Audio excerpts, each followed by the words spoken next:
The following program is being brought to you on the Voice America Health and Wellness Channel. For more information about our network and to check our additional show hosts and topics of interest, please visit voiceamericahealth.com. The Voice America Talk Radio Network is the worldwide leader in live Internet talk radio. Visit voiceamerica.com. The views and ideas expressed on the following program are strictly those of the host or guests and do not necessarily reflect the views and ideas held by the Voice America Talk Radio Network, its staff, and management.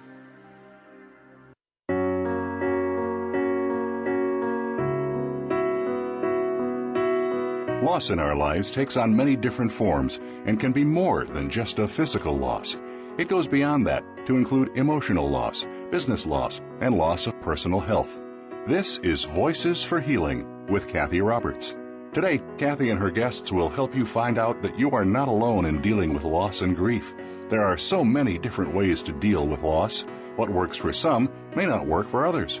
Together, let's find the solution that you can use. Here's your host, Cathy Roberts. Welcome, everyone, to Voices for Healing Talk Radio, dedicated to helping you develop skills and practices to heal loss and come alive.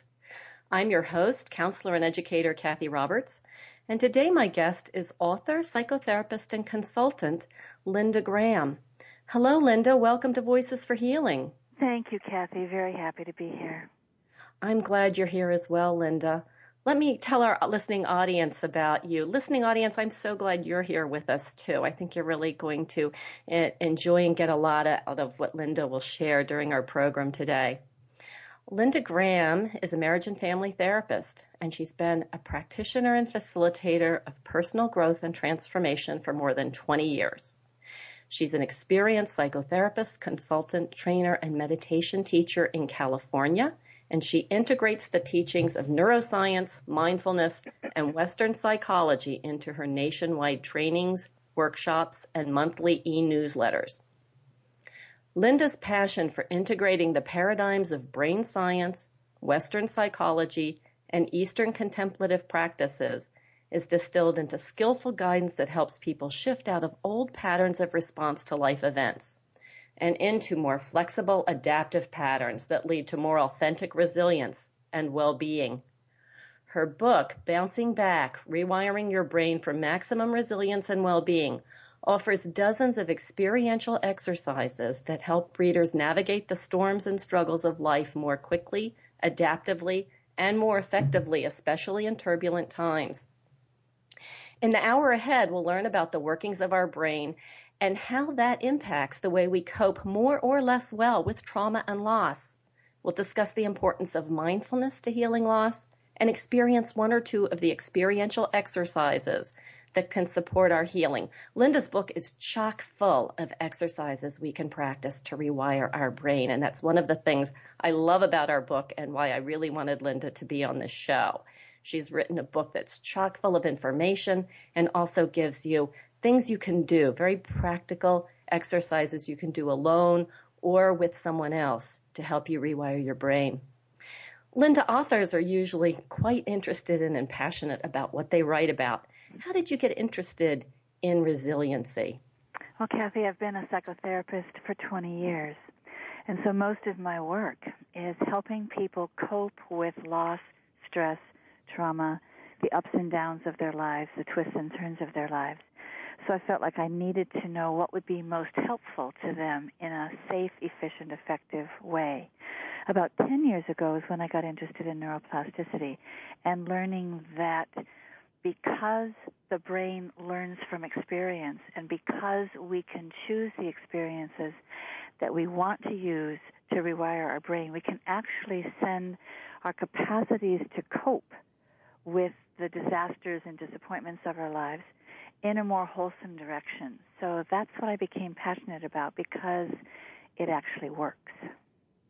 So what we hear about when we hear that we can't control what happens to us, but we can make choices about what we do with what does occur is really true, and that's partly what your book is helping us to do. Exactly. Yeah. Let's define resiliency for our listeners. What do we actually mean by that?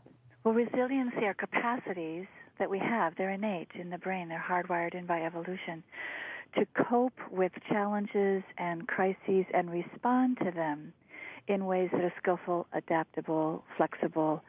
The key to resiliency is being able to shift gears and shift perspectives and respond differently than how we've responded before.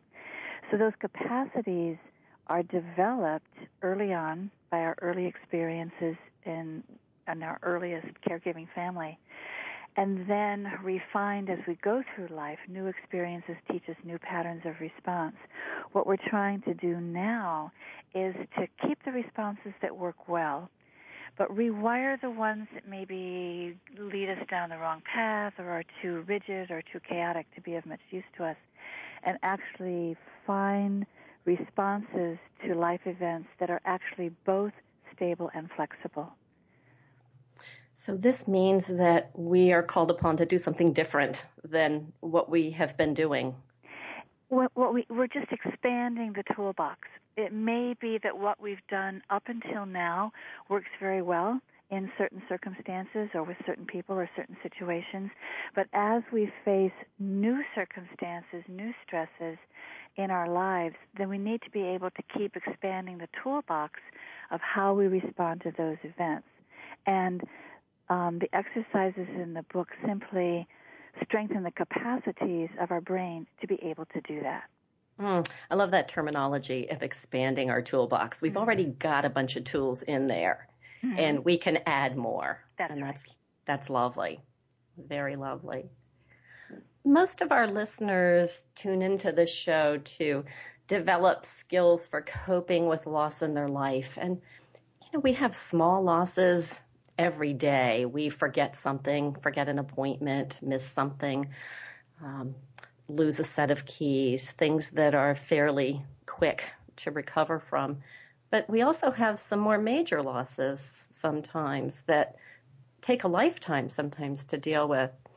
I'm wondering, as we think about how we as individuals cope, are we born with a set point of resiliency? Can our capacity for resilience change over time? We're certainly born with the innate capacities in the hardwiring of our brain to be able to be resilient. And the fact is, we are resilient from the first moments that we're born. Those capacities develop, and then the way the brain learns from experience, the more we have certain experiences and respond to those experiences, the more the circuitry and pathways of those patterns of response is hardwired into the brain. So we begin to develop habits of coping. If we see something that we've seen before or similar to what we've seen before, we're likely to respond in a similar way. So those habits begin to install or encode in our neural circuitry as strategies, and sometimes even as defenses for coping with what we're facing in life. So what we want to be able to do is keep the brain flexible and neuroplastic so that it can keep learning new strategies as we go through life. We can expand beyond our habits. So the capacities are innate, and how we develop them depends on our choices and how we respond to our experience. I remember hearing back in graduate school about how our experiences and our habitual responses create something almost like roads in our brain or patterns in our brain that we return to over and over again because that's what almost automatically happens when faced with a similar situation to a situation in the past. And yet what we've learned a lot more about, and especially the last 10 or 15 years, is we don't have to be stuck in those pathways. Correct. So the analogy that's often used is when rain falls on a hillside, it can go down the hillside any old way it chooses, but eventually the falling rain creates kind of grooves or gullies in the hillside, and the rain starts falling down those grooves, and it becomes much harder to go down the hillside any other way. So our earliest experiences, our earliest conditioning, by now your listeners probably know this drill, that experience causes neurons in the brain to fire. Repeated experiences, repeated neural firings. neurons that fire together, wire together. They strengthen the connections between them. They create the neural circuits or pathways, or what you were calling roads, what we would call grooves, that become our habits. It becomes harder to do things a different way unless we consciously make choices to be able to do things in a different way. So that's what we're trying. We'll talk, I know, a bit about mindfulness, but we're trying to learn how to make conscious choices that in some circumstances could create new habits or even rewire the old habits or just kind of give us a much larger, spacious container for rewiring those habits that we've already developed. And yes, we will come to mindfulness later in our talk, and I'm glad you begin to touch on it here because we need a kind of mindful awareness to know what is going on inside our brains at a given moment so that we can choose to either carry on with what we're doing or back up and make another choice. Exactly. So, yeah. In your research and in your work, do you find that people are equally resilient? And along with that, what allows one person to bounce back perhaps more quickly or effectively than another? Well, we do learn our earliest patterns of resilience in the earliest relationships that we have. When we're interacting with the brains of our parents or other caregivers, we're learning, unconsciously at first, certain patterns of response of fear or anger or staying open or staying flexible. And depending on those early experiences, we may talk later as well about attachment styles, but depending on our earliest experiences of attachment and what we learn in those experiences about recognizing and managing our survival responses, or whether we trust people or fear people when we're about to ask for help, what we learn early on becomes some of those earliest patterns of coping. Not everybody has an equal optimal attachment experience, and so that's why we're learning later how to reopen the brain's capacities to be open and flexible rather than getting locked into rigid coping strategies, what we could call neural cement, or having strategies that are just too chaotic, what we would call neural swamp. And we're trying to come to that stability and flexibility in the brain so that we have it in our behavior, our habits of behavior. Yes. Yeah, I love those words, neural swamp and neural cement, as ways of coping and adapting that we can get into when our attachment has been less than optimal.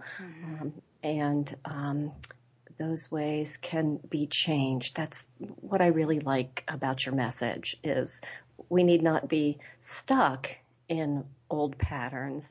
There are things that we can do that can move us in another direction by expanding our toolbox, which is just a perfect way of putting it. Yeah. We are coming up on a break in just a moment, and so I want to share with our listeners a quote from Linda in her book. In Bouncing Back, Linda writes, "Here's the good news. Although early experiences do much of the initial wiring of our brains, later experiences, especially healthy relational ones, we're talking here about connections with other people, can rewire our brains to allow us to cope differently and more resiliently." This is a real message of hope to share with our listeners. Time to take a break. Stay with us. We will be right back.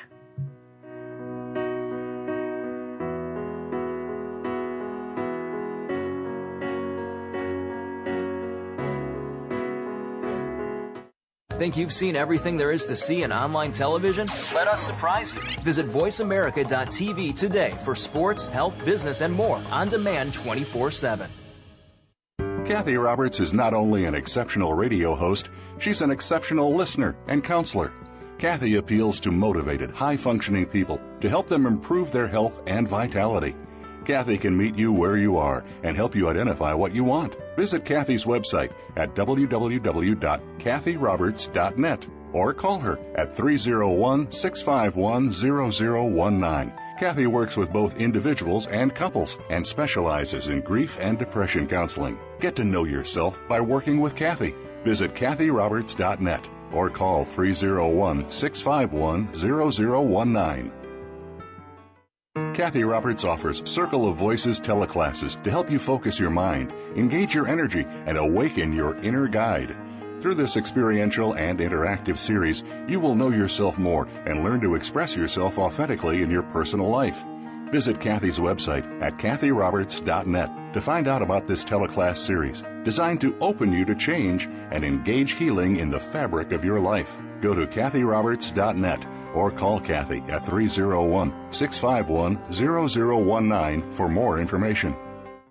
Now you don't have to stay linked to your desktop or laptop. Take Voice America on the go and listen anywhere. Get our mobile app for iPhone, BlackBerry, or Android at the Apple iTunes App Store, BlackBerry App World, or Android Market.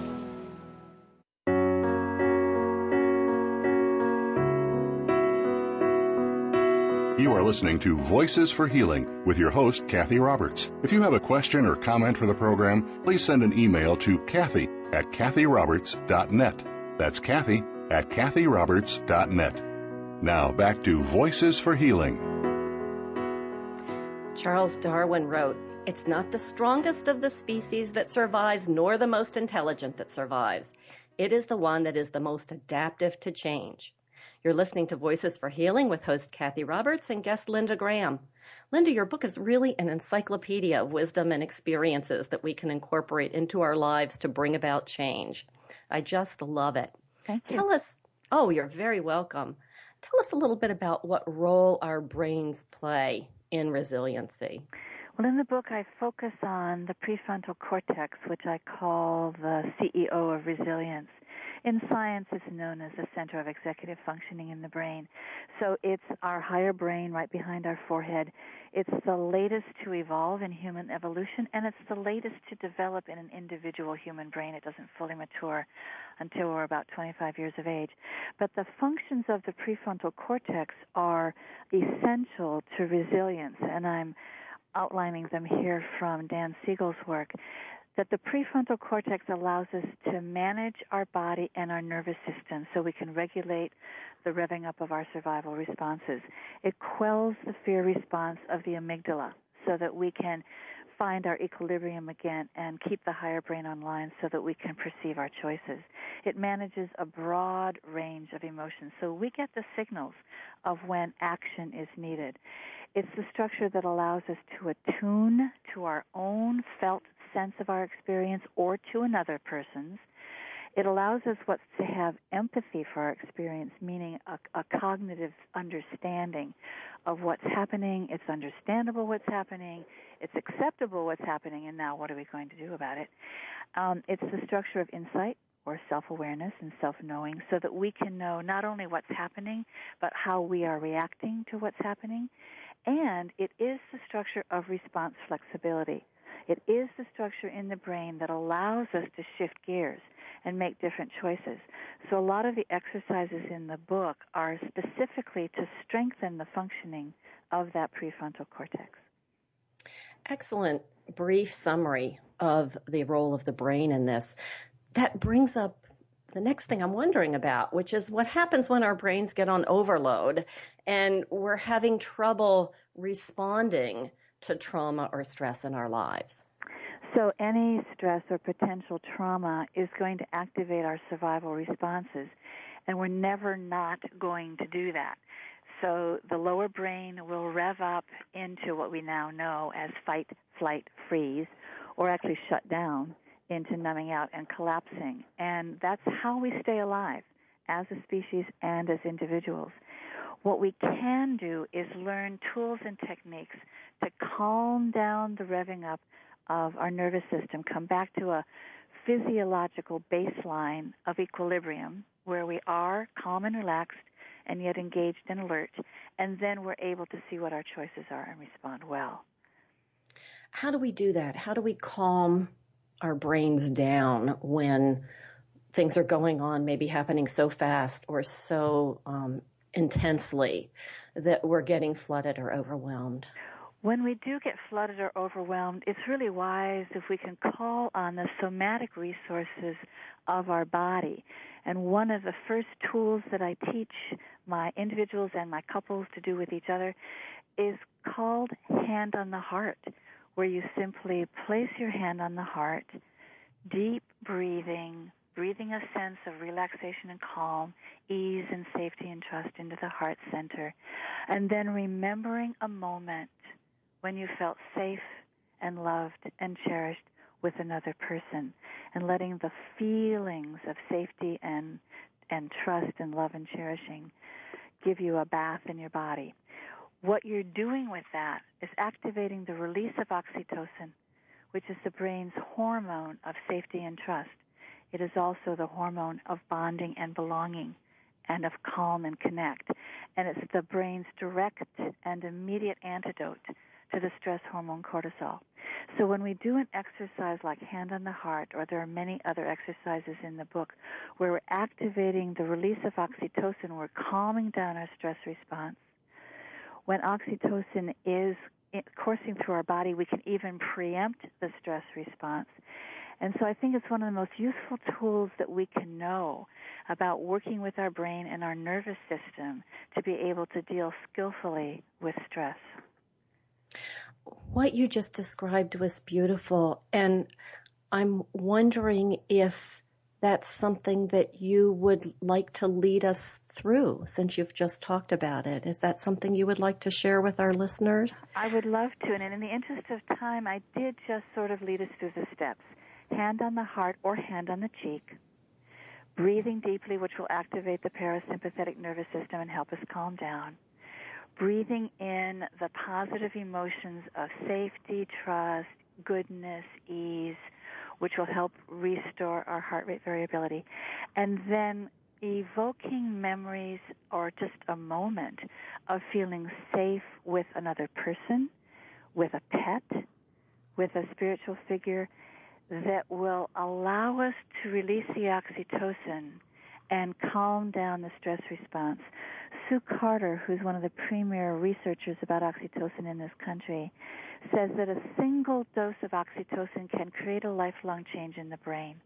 And now the neuroscientists know that it isn't just actual physical touch or physical proximity with someone that we feel safe with, but even remembering those moments, even imagining those moments.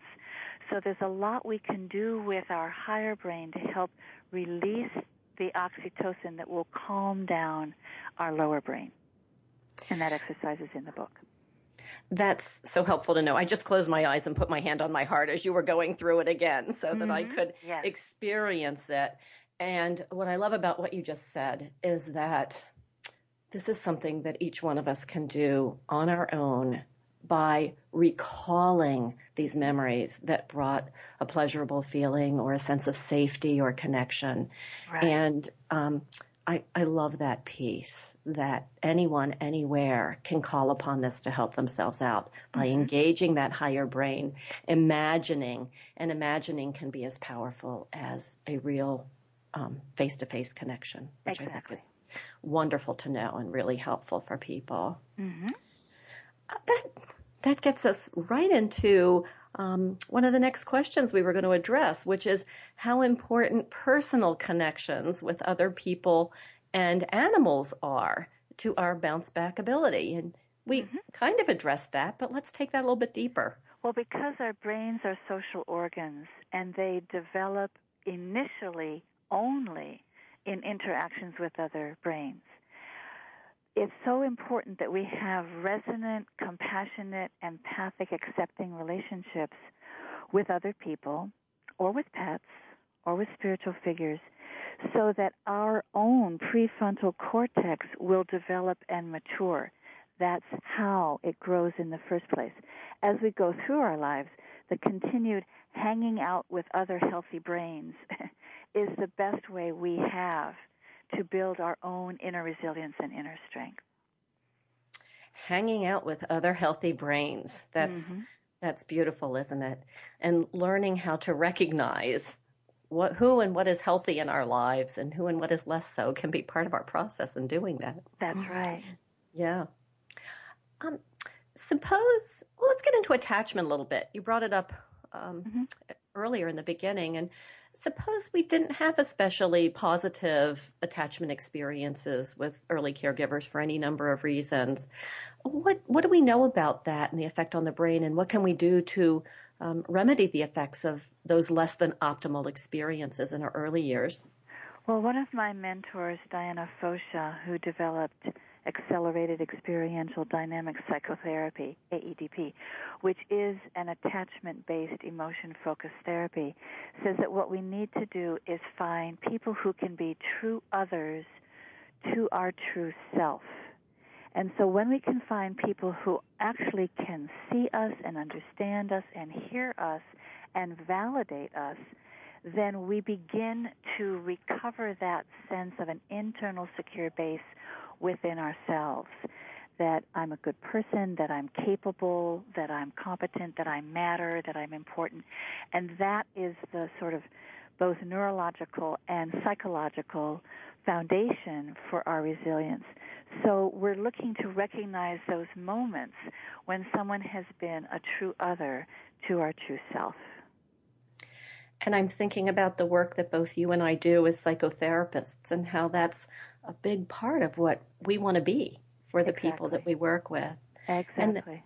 And then others in our lives, really good friends, lovers, other people who we're close and connected to can be that for us as well. And it can be a chance encounter with the grocery store clerk when you're waiting in line. Or, it can just be a moment with a neighbor or someone you meet on the street as you're walking the dog. It's a moment where there's just this resonant, safe connection between you and another human being. And our brains respond to that by expanding that capacity for resilience. I really love your saying that, and it reminds each of us that we can be that other person too in our casual encounters with people. Exactly. Yeah. We have about 2 to 3 minutes before we'll take a break. Do you think that gives us enough time for you to share one of your experiential exercises with us that supports developing resiliency? If that doesn't feel like enough time, we could go into a break a little early and do that when we come back. Here's what I'll do. It's not an exercise, but it is a poem that is also in the book. Excellent. By Dinah Craig, and it talks about this true other to true self experience.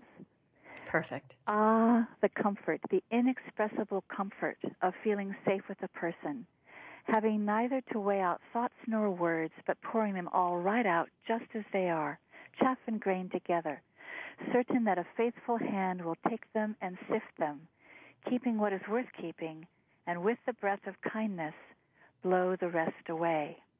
So when people are dealing with loss or stress or trauma or any situation where we need our resilience, we're looking for people who can simply hold us in our experience in this way, with this kind of receiving and kindness.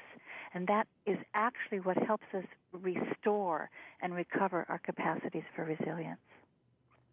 Beautiful. Could you say the author of that poem again and title for those who might like to look it up? Her name is Dinah Craig, Dinahcraik. It's from a novel that she wrote in 1859 called A Life for a Life. And the easiest way to find it is to go to the index of my book. Knowing that she wrote that in, did you say 1859? Yes. Makes it all the more meaningful. I'm really glad you shared that piece. Gives us some sense of the timelessness and universality of what we're talking about here. You know, the neuroscience is illuminating for us how human beings have always related to each other in a healing way. And it is simply giving us the conviction that if we do some of these processes consciously, intentionally, skillfully, we're going to get the healing and the resolution that we're looking for. Excellent. In chapter 14 of her book, Linda writes, In rewiring your brain for resilience, it's truly more effective to find ways to spend time in the physical presence of other people.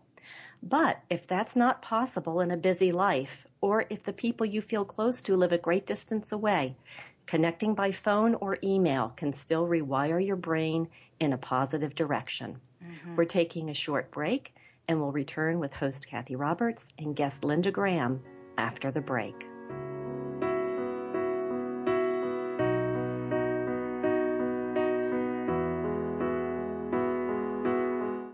Have you friended us on Facebook yet? Why not? Just go to facebook.com/World Talk Radio or search for the keywords World Talk Radio. Once you're a part of our Facebook network, you'll receive daily messages about what's happening with our shows, this week's featured guests, and new happenings at the World Talk Radio Network. And you can add your voice to the always active discussions on our timeline. Just go to facebook.com/World Talk Radio or search for World Talk Radio.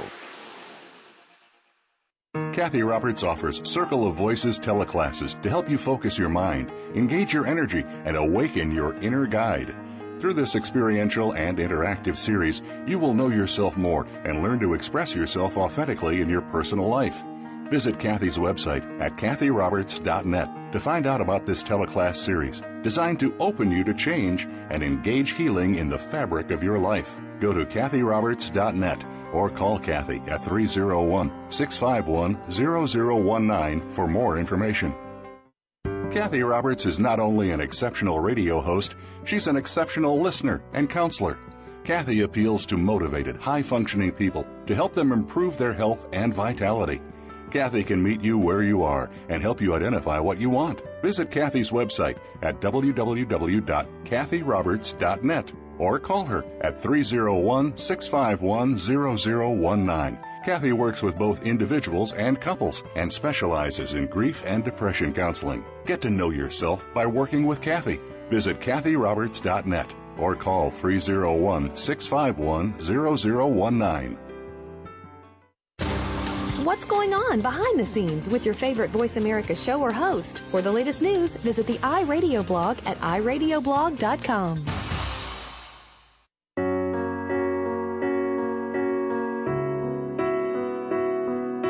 You are listening to Voices for Healing with your host, Cathy Roberts. If you have a question or comment for the program, please send an email to Cathy at cathyroberts.net. That's Cathy at cathyroberts.net. Now back to Voices for Healing. Welcome back. This is Cathy Roberts with guest Linda Graham. Linda and I were just talking about mindfulness and the important role mindfulness has in developing resiliency. And I know, Linda, you're a meditation teacher out in California, so this is something that you really know a bunch about. Perhaps you can share it with us. Mm-hmm. So how I view mindfulness for resiliency, traditionally the definition is to pay attention to experience in the present moment without judgment or resistance. So I've expanded that to include several steps that would be important for resilience. The first is simply to pause and become present and to be able to engage with our experience without the resistance or the judgment, to engage with experience, to come out of denial, out of distraction, out of dissociation, and we're paying attention to what's actually happening right here, right now. Then we notice and name what is happening. When we notice what's happening and our reactions to what's happening, because that's what we have some control over, and when we name it, when we name what's going on, that keeps the higher part of our brain online. That allows us to step back and disentangle and reflect on the experience so we get a little distance from it. We don't have to take it quite so personally. And when we do that, we can begin to notice that experiences come and go. How I was feeling in this moment is not how I was feeling 10 minutes ago or 10 days ago, and I'll probably be feeling different by this afternoon or a week from now. So we notice that there is a fluidity to our experience that's essential for resilience. And then we can shift gears, we can shift our perspectives and look at our experience from different angles. We can begin to discern what our options are, and then we can choose wisely. So that choosing wisely, that response flexibility, is what the prefrontal cortex of our brain is supporting, being able to choose a different response. Developing that mindfulness is about developing the witness or observer capacity within ourselves. Exactly. Yes. Linda, you've developed 6 C's that are basic supports for people on the healing path. I'd like you to share with our listeners each of these C's and tell us how you help people develop these C's within themselves.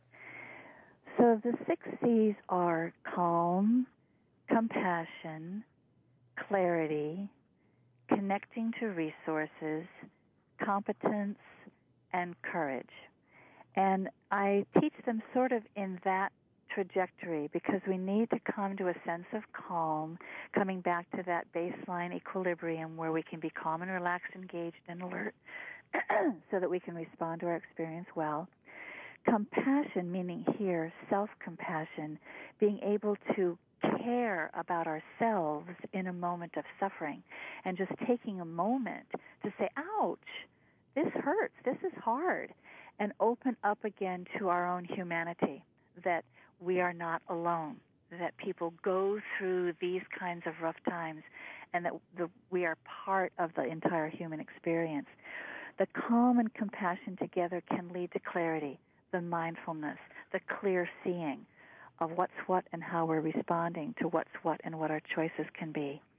The connecting to resources is simply being able to call upon people and places as a refuge and practices that allow us to keep our brains and our responses open to the larger perspective and pull in the material, psychological, physical, spiritual resources that we need to cope well. Competence begins to develop as we notice that we're coping. We learn, oh, I did this before, I can do this again now. And especially that even the small moments, the small victories are tremendously important in our sense of resilience because we begin to build that sense of mastery or efficacy. And then courage in terms of persevering, in terms of doing the things that are unknown or new or scary to us. And I do teach in the book an exercise called Do One Scary Thing a Day, which is simply the practice of noticing something that's new, different, unknown, going ahead and doing it. And that actually rewires our brain to take something new, unknown, or scary as a cue to move forward and to become competent about it. Reminds me of, I think it was Eleanor Roosevelt who said, do one thing every day that scares you. Exactly, and that quote is in my book. Exactly. Yeah, I just love that. As I said earlier, Linda's book really has dozens of practices that you can do. And one of the things I wanted Linda to do with us on the show was to share some of these practices with you. She already shared the heart practice that we did earlier in the program. And now Linda will share with us a practice from her book that can help develop the C's or one of these C's. Mm-hmm. So the practice that I want to talk about is gratitude, and I put that under the C of connected to resources, because both the behavioral scientists of the last 20 years, the positive psychology movement, and the neuroscientists of the last 20 years, when they can see what happens in the brain, in their scanners, as we practice these positive emotions, are validating the power of positive emotions to create an important shift in the brain. So in other words, when we practice gratitude, kindness, compassion, delight, awe, love, serenity, there's a host of positive pro-social emotions that we can practice. They actually antidote the negativity bias of the brain so that even though we may go into our survival responses, they help pull us back out of the negativity and the shutting down into survival responses into the larger perspective. They create what's called the left shift in the brain, meaning that there's more neural activity in the left hemisphere of the brain, and we're more likely to have an approach stance toward our experience, we're more likely to stay open to our experience. So all of these positive pro-social emotions are actually a direct cause of resilience. Resilience is one of the outcomes of practicing these emotions. So we have less anxiety, less depression, less stress and trauma response inside, less loneliness, more friendships and social support, more of a sense of optimism and creativity and productivity, and we have more resilience. We also live longer, on the average 7 to 9 years longer. So what I wanted to lead people through very quickly is a gratitude practice, and you can do this on your own, writing in a journal. You can do this at the end of the day with a gratitude buddy, either in a phone call or in an email. But it's simply doing a 3-minute free write of things that you're grateful for, and just a spontaneous stream of consciousness. And what I suggest to people is to start with the nouns, the people and things and accomplishments that we're grateful for, because that's very real, and letting yourself feel the warmth of the gratitude in your body, and then being grateful for the verbs, just simply the processes of life, that you can stand up and walk, that you can eat a meal, that you can see, that you can talk, that you can make love, that you can make decisions, and being grateful for those processes, and then expanding it out to what I call the web of life, of the people who support our lives, and we may not even meet them or know who they are. The people who staff the emergency rooms and the fire stations, the people who deliver the mail and pick up our recycling and garbage, the people who repair the highways and test the water quality of our drinking water. Those people who keep the web of life going for us. And when we begin to expand our sense of gratitude out, we eventually tap right into the source of all of these things that we're grateful for. We just tap into the benevolence of life itself, and that is what can so powerfully shift our attitude, our sense of ourselves, and our sense of others. When people do that every day for 30 days, it will rewire the brain. It will rewire their relationship to life. Thank you, Linda, for sharing that important exercise about expanding gratitude from things that we know and are immediately grateful for things that we are grateful for, but it slips our mind and slips our consciousness. We take for granted the delivery of our garbage, or the people who are responsible and have contributed to our food coming to the table, and to include all of that in our gratitude is really very beautiful. I thank you for that. Thank you. Yeah. One of Linda's messages is to accept all parts of ourselves. When we think about ourselves, there are parts that we like easily, perhaps our intelligence, our physical strength, our kindness.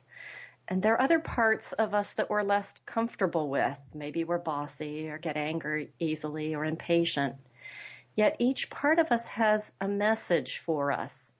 And as we become aware and allow ourselves to know something about these different parts of ourselves, we also get to know what message even those parts we don't like hold for us. As we do that, we like ourselves more and fight less within ourselves and get to heal more deeply. Yeah. We'll soon come into the final segment of our program. As we end this segment, I'd like to repeat calm, compassion, clarity, connecting to resources, competence, and courage are Linda's 6 C's. These are basic supports that everyone on this journey called life has some of and can develop more of. As we head into our break, think about, what are your strengths? Which of the C's are your growing edges? Also begin to review gratitude. Think about what you're grateful for. All of this food for thought as we take a break. We'll be right back.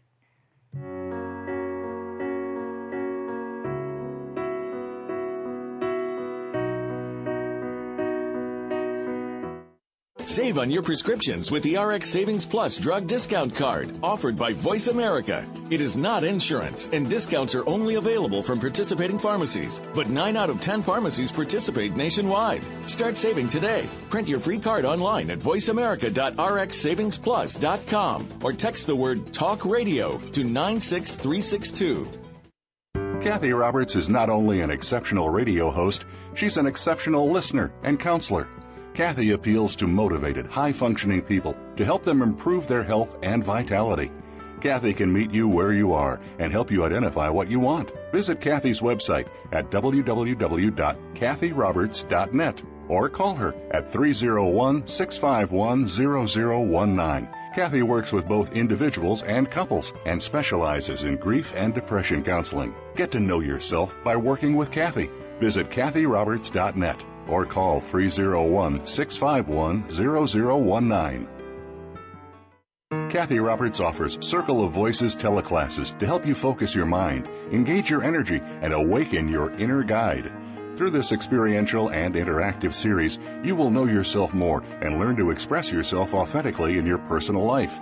Visit Cathy's website at cathyroberts.net to find out about this teleclass series, designed to open you to change and engage healing in the fabric of your life. Go to cathyroberts.net or call Cathy at 301-651-0019 for more information. Find out what's happening on the Voice America Talk Radio Network by keeping up with us on Twitter. You can find us at Voice America TRN.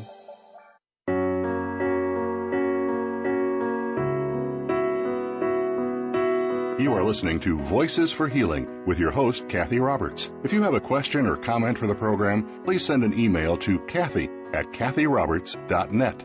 That's Cathy at cathyroberts.net. Now back to Voices for Healing. As we finished our last segment, we talked about the 6 C's that can provide basic support for us on the healing path. Linda also talks about presence, intention, and perseverance as things we can develop so that we can continue to move along on our healing path. Linda, can you share a little of your thoughts about those 3 things with us? Mm-hmm. I consider presence, intention, and perseverance practices that will accelerate brain change. So presence simply means coming into engagement with our experience, showing up. And what that does is it primes the brain to be neuroplastic. It readies it for change. Then when we set an intention to choose or cultivate new experiences that we want to use to create change in our brain, like a gratitude practice, then that actually activates the neuroplasticity in our brains. So now our brains are changing. And when we persevere, when we repeat and repeat and repeat, that installs the new practice in our neural circuitry as a new habit. Eventually, we don't even have to think about it anymore. So when we become present, set a conscious intention, and persevere in the practice, that accelerates the process of changing our brains. I'm really glad you mentioned those things and we get to highlight them, because this is our 3rd show on Voices for Healing, and I noticed that these 3 things have come up in every show we've done so far. Mm-hmm. The importance of presence, setting intentions about what we're doing, whether the first show was exercise, the second dreaming, and now healing through resilience, and perseverance, that things are going to come up and we just do our best to push through and go on. So I really love that and hope our listeners are hearing this as well, that these 3 items just keep coming up. Linda, does rewiring our brain happen quickly when we practice the exercises, or can we expect permanent rewiring to take some time and effort on our parts? So certainly change can happen in the brain immediately, and we experience that when people go through a trauma. And a trauma can change the circuitry in the brain instantly. So we can change the brain back in a positive direction, often immediately and often permanently. But the key is whether the trauma has compromised the capacity of the brain to be flexible and resilient again. And so sometimes it takes longer to recover from trauma because we simply need to be very, very resourced in the six C's, the capacities, in our mindfulness, in our compassion, and repeat the healing experiences over and over and over again. But certainly what we're trying to learn how to do is how to be safe and efficient and effective in this rewiring. So it's possible that we're doing something new and relatively easy, like cultivating gratitude, that can install in the brain in 10 to 20, 30 seconds. When we're doing something that is rewiring old patterns, that takes repetition over time. The neuroscientists do not agree on the number of repetitions that it takes to rewire the brain, but we know we need to persevere. Mm-hmm. Yeah, so I think that's an important thing for us all to be aware of, and to know that we don't just do this once or twice, and hey, we don't have to think about that anymore. Mm-hmm. So I want Linda to have some time to tell us about some of the upcoming events that she is speaking at, doing workshops at. And so I'd like to do that now. And we have one more question that I think we'll have time for at the end that I think our listeners will want to know about. But before we go there, Linda, tell us what you've got coming up. I opened my Omega catalog the other day, and there you were in it. So that was exciting to see you there. Right. So I am teaching on a panel about resilience at Omega Institute in July. I'm very excited about that. In 2 weeks is the Psychotherapy Networkers Symposium in Washington, D.C., and so I'm offering 2 workshops there. One is Brain Care is Self-Care, and it's self-care for clinicians. And then the other workshop is Catalyzing Brain Change and moving from incremental skills to quantum learning, the different functioning of the brain as we move through the trajectory of therapy. I'm also offering more personal growth-oriented workshops for people who want to go to places like the Institute of Noetic Sciences or Esalen in California in March and April, or Kripalu in Massachusetts in April, or Hollyhock in June in Canada. And those are more for people who are wanting to learn a lot of these experiential exercises to experience the rewiring of the brain for themselves. And what you're talking about, other than the Psychotherapy Networker Symposium here in Washington, these other things are things that are open to anybody who would like to attend. That's right. They're open, and all of the events are listed on the calendar that's on my website. And tell us what your website is so people can find you. It's LindaGraham-MFT, which stands for Marriage and Family Therapist.net. Thank you, Linda.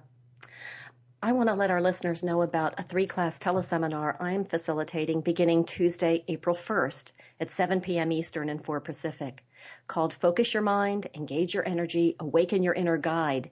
This series gives you introductory tools to develop mindfulness and vitality that support the practices you're hearing about on this radio show. The class includes interaction among participants, so class size is limited to 10. Details and registration are available on my website, CathyRoberts.net, and you can also find me at Cathy Roberts Counseling on Facebook and Cathy Roberts MS on Twitter. So, Linda, there's one question that we had been talking about, would we have time to get to or not, and I think we do. Okay. And I think this is a really important one, and I'd like, because I think some of our listeners out there may be saying, you know, it's painful and difficult to talk about loss, and some people think I don't really want to think about this or deal with this. And you and I both know how important it is to work through our losses and traumas. What is it that you say to people who are ambivalent about looking at loss and working it through? Well, one of the things I can offer is now the neuroscientists can see in their scanners what happens in our brain when we are rewiring an experience of loss or trauma. And it's very, very encouraging to know how that happens. And how that happens is through what they call juxtaposition. If there is a negative or traumatizing memory and we juxtapose with it a positive memory that directly disconfirms or contradicts that memory, that juxtaposition causes the neurons holding the network of that memory together to fall apart and to rewire. And when we can juxtapose a memory that is positive and stronger, when that falling apart and rewiring happens, the positive memory will actually override and trump the negative memory. It will rewire it. And that is the basis of the trauma therapy that we've been doing for the last 20 years, and now the neuroscientists can see what happens in the brain. So what's important about that, what they call memory deconsolidation and reconsolidation, I simply call it reconditioning, is to start out with a very positive, safe, trusting sense of experience first, bringing in mindfulness, bringing in compassion, bringing in the self-acceptance, and holding that first. Then bringing up a small part of the memory, it's not the whole shebang, but some part that's disturbing into that safe container by yourself or with a therapist or with a friend. And then as you activate the disturbing memory, bringing in something positive, a different, directly disconfirming experience of yourself.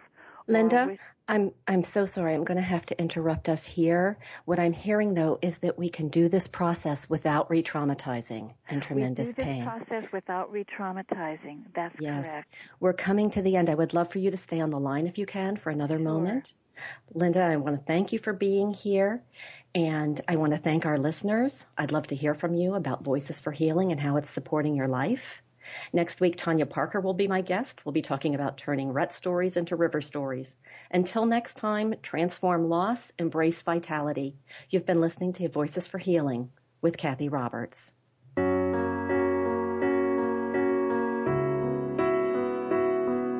Thank you for listening to Voices for Healing. Please join Cathy Roberts again next Monday morning at 8 a.m. Pacific Time, 11 a.m. Eastern Time on the Voice America Health and Wellness Channel. We wish you the best recovery from your loss, and we'll talk again next week.